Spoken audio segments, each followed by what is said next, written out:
Hello everyone, আসসালামু আলাইকুম। আমি আজ আসলে একটা জিনিসের রিভিউ না দিয়েই পারছি না। একটা ছেলে মানুষ যে এত মজার মজার আচার বানাইতে পারে সেটা আসলে আমি নিজে ট্রাই না করলে বুঝতামই না। সেটা হচ্ছে আমের আচার। এখানে আছে অনেক রকমেরই, কিন্তু ম্যাক্সিমাম আমের। তো আমি আমার হাজব্যান্ডকে যখন কাঁচা আম বাজারে উঠেছে আমি তখন বলেছিলাম যে যদি তুমি কাঁচা আম আনিয়ে দিতে পারো তাহলে একটু ভালো হতো, আমি আচার বানাবো।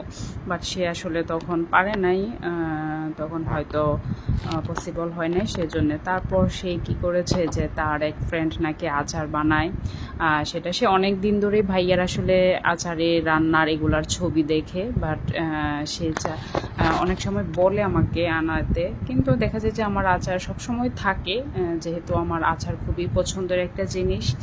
তো আমি এবছর আসলে আচার বানাইতে পারিনি। এর আগের বছরও আমি তখন বাংলাদেশে ছিলাম, আচার বানিয়েছি, নিয়ে এসেছি, ইভেন বাসার সবাইকে বানিয়ে দিয়েও এসেছি, কিন্তু এই বছর হয়ে ওঠে নাই। কিন্তু সে আমাকে এর চেয়েও আসলে বড় কিছু এনে দিয়েছে, যেটা আসলে আচার বানাতে গেলেও তো কষ্ট হয়, কিন্তু ওই কষ্ট ছাড়া এত মজার মজার আচার পেয়েছি সেটা আসলে। আর এই আচারগুলোর আসলে রিভিউ আমি আসলে না দিয়ে পারিনি, কারণ এত মজার মজার আচার আমি বলবো যে আমি আগে কখনোই খাইনি এত মজার আচার। তো আবার আচারের সাথে আমার আম্মু আরও কিছু জিনিস দিয়ে দিয়েছে, আমাদের চালের গুঁড়া, তারপর লেবু।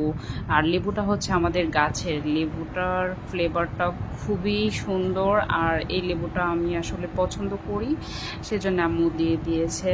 আর আবার চেপা, এই তো এগুলো। আর দেখেন এখন আমি আচারগুলো ট্রাই করবো, এগুলো খেতে কেমন। এটা অনেক মজা। আমি বলবো যে এটা আমার লাইফের ফার্স্ট না, সেকেন্ড নাম্বার দিব এটাতে। আসলে আমি আমার লাইফের সবচেয়ে মজার আসলে আমসত্ব খেয়েছিলাম আমার যার আম্মুর হাতের, ওই আন্টির হাতের আমসত্ব জাস্ট অসাধারণ। এটা অনেক বেশি মজা, বাট যদি আমি আন্টির আচারের সাথে আসলে কম্পেয়ার করি তাহলে এটা একটু কম হবে, বাট অনেক মজা। আন্টির এটা আসলে মানে এটা অনেক বেশি ছিল আর কি, সেই জন্য। তারপর আমি আরেকটা আমসত্ব ট্রাই করছি।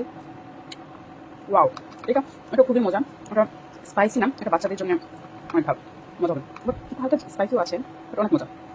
তারপর আমি ট্রাই করবো আচ্ছা আগে ম্যাঙ্গো শেষ করলে, আচ্ছা এই আচারটা ট্রাই করি। এটা পুরো তেলের মধ্যে এটা কাঁচা আমের যে একটা আচার করে, ওটা আমি আসলে সবসময় শুনি, কখন আমি খেয়ে দেখি নাই। এটা আমি এখন চেক করবো। এটা আমি আসলে শুনছি যেভাবে আচার দেয়, বা কখনো নিজেও ট্রাই করি নাই বা দিই নাই, ট্রাই করছি। মাই গড, এত মজা! কোনটা রেখে আসলে কোনটা কম্পেয়ার করবো আমি নিজে বুঝতেছি না, বাট এখন অব্দি এই গোড়া আচারের পরে আমি বলবো এটা এটা বেস্ট। তারপর এটা যেটা আমের গোলা আচার, তেলে ডুবে আছে, এটা ট্রাই করছি। মাই গডনেস, অসাধারণ!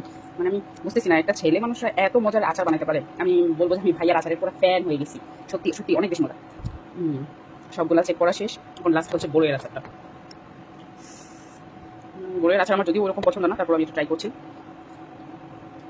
ওয়াও, সত্যি অনেক মজা, একটু স্পাইসি, মানে ঝাল আর মিষ্টি কম্বিনেশনে, মানে অনেক অনেক মজা। আমি যে পেজ থেকে আচারগুলো নিয়েছি আমি এই পেজের লিঙ্কটা দিয়ে দিব, আর আপনারা এখান থেকে আচার ট্রাই করতে পারেন। আমি বলবো যে আচারকে নিরাশ হবেন না, অনেক বেশি মজার। আমার তো একটা আচার থেকে একটা আসলে কম টেস্ট মনে হয়নি, অনেক বেশি মজা ছিল সত্যিই। তো এর মধ্যে আবার এখানে 2 রকমের আমসত্ব ছিল, আবার একটা স্পাইসি ছিল, একটা স্পাইসি ছাড়া, একটা বাচ্চাদের। আর আমার স্পাইসিটা তো অনেক বেশি ভালো লেগেছে, যেটা আসলে টক ঝাল মিষ্টি, ওই যে বাজারের কিনা যে আমসত্ব ওইটা থেকে আরও অনেক বেশি মজা আসলে ওইটা। আর আসলে একটা ছেলে মানুষ যে এত মজার আচার বানাইতে পারে সেটা আসলে আমার জানা ছিল না। আমি যদি আগে জানতাম যে ভাইয়া এত মজার আচার বানায় তাহলে আমি আসলে আরও অনেক আগেই ট্রাই করতাম। ইনশাল্লাহ এখন থেকে তো আমি আর আমের আচার বানাবো না, ভাইয়ার পেজ থেকেই আমি আচার কিনবো। শুধু আমের আচার না, ভাইয়ার পেজে সব রকমেরই আচার পাওয়া যায়, আর ভাইয়ার আচারের নামগুলো অনেক অনেক সুন্দর। ভাইয়ার পেজটা ভিজিট করলে দেখতে পারবেন। আমি যতদূর জানি যে ভাইয়া আসলে একজন কলেজের টিচার, আর সে শিক্ষকতার পাশাপাশি আসলে শখের বসেই সে যেহেতু রান্না করতে পছন্দ করে সেজন্য হয়তো পেজটা খুলেছে, আর সেখানে সে এটা ছোটোখাটো একটা বিজনেসও বলা যায়। তো আপনারা ট্রাই করবেন।